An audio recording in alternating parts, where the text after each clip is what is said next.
Leo's most iconic stance is KnK or KnK. The stance is usually initiated with the classic KnK knee, which can be done with forward 4.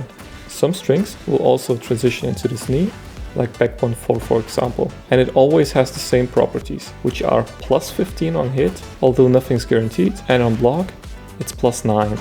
So the good thing about the stance is that you are generally entering it at a massive frame advantage, even on block. But the bad thing is that you can't block and have no defensive capabilities whatsoever, so you are basically forced to attack and thus absolutely need those plus frames. You can also crouch dash cancel the stance by holding down forward, but this will surrender your frame advantage and leave you vulnerable to counterattacks.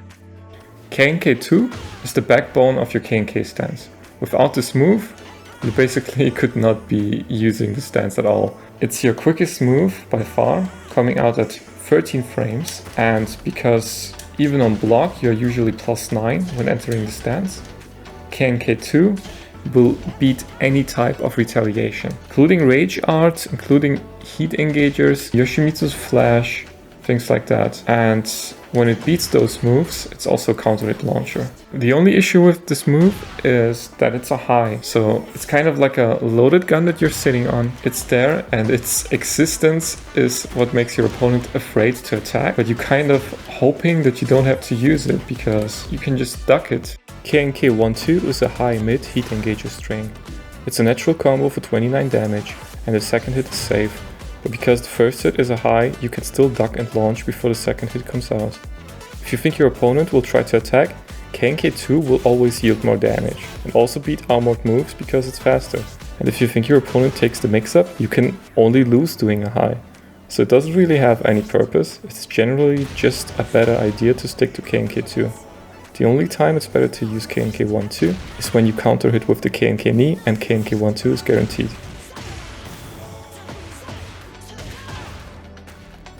KnK3 is your quickest mid. It's basically a hop kick that gives you a full launch on hit, and it's minus 13 on block. Despite being your quickest mid, it can still be interrupted by jabs if you're entering KnK at plus 9.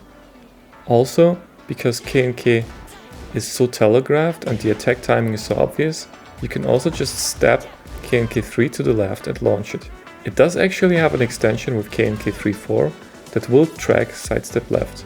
The extension makes the move slightly safer at minus 12, but it also reduces the combo damage that you're getting, because it's an instant tornado move.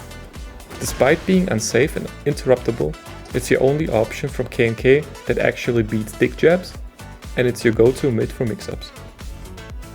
KnK1+2 is your only other mid. It's very slow at 25 frames, it does deal chip damage, but it's kind of wasted because you're at minus 6 on block, so your opponent is just going to take their turn and recover the recoverable health. It is a counter hit launcher, which is also very pointless because of how slow this move is. You're going to be the one that's eating a counter hit if you use this and your opponent attacks. So it doesn't do anything for the stance in my opinion, because it's only usable if your opponent just sits still. It's never going to hit because it's so slow, and even if it does, it only does 20 damage on normal hit, nothing special.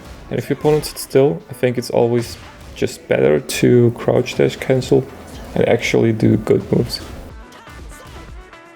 KnK4 is your go-to low. It deals 18 damage and is plus 4 on hit, putting your opponent into crouch.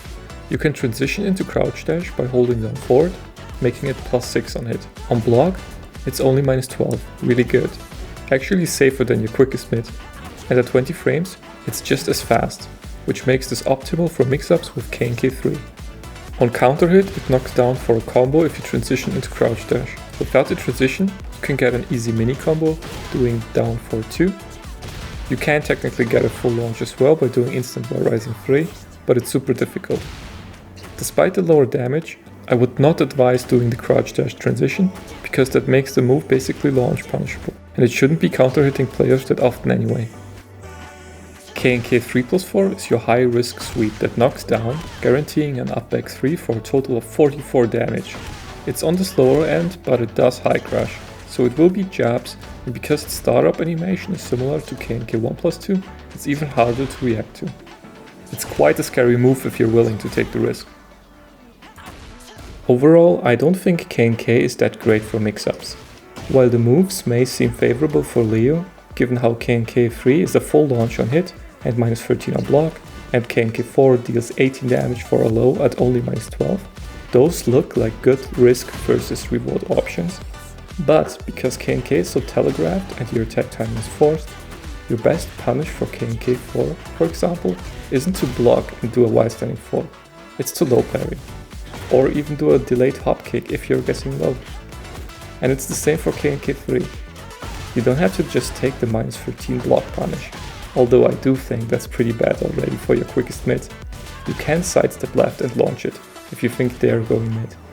So basically every KnK option can potentially be launched if they get the right read. And your opponent generally has larger coverage options to deal with the stance, whereas you usually have to pick the one right answer for their large coverage choice. For example, if they dig jab, they beat everything but KnK 3. If they heat engage, rage out, or do something like Yoshimitsu flash, they beat everything but KnK 2.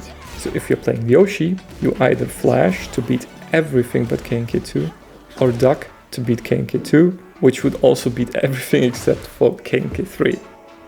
In general, I think it's actually fine that KnK doesn't put you in a necessarily favorable position, because you have easy access to it after having your mids blocked, and that shouldn't be rewarded.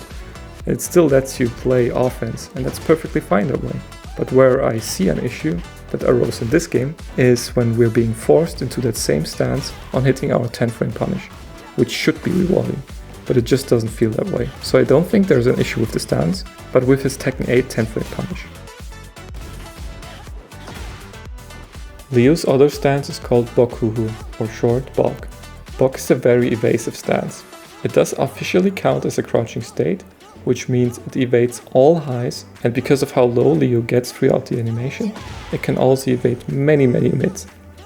You can manually enter BOK with down 1+2, and the other way of getting into BOK is by pressing down after certain moves that can transition into the stance. BOK 1-2 is your quickest mid. On hit, it gives an instant tornado launch. The string is minus 14 on block though, but you can just do the first hit if you want to keep it safe. It is the fastest move to punish your opponent after evading their attacks with the stance transition, with a good payoff. But I wouldn't just finish the string out in the open because of how unsafe it is. BOK 4 is basically forward 4, the knee that puts you into KnK stance. It is an option, but it is rather slow. BOK 2 is a safe mid launcher. It's by far your best option and the only move that's worth doing the manual transition for. It actually hits grounded and on hit yields a very damaging combo.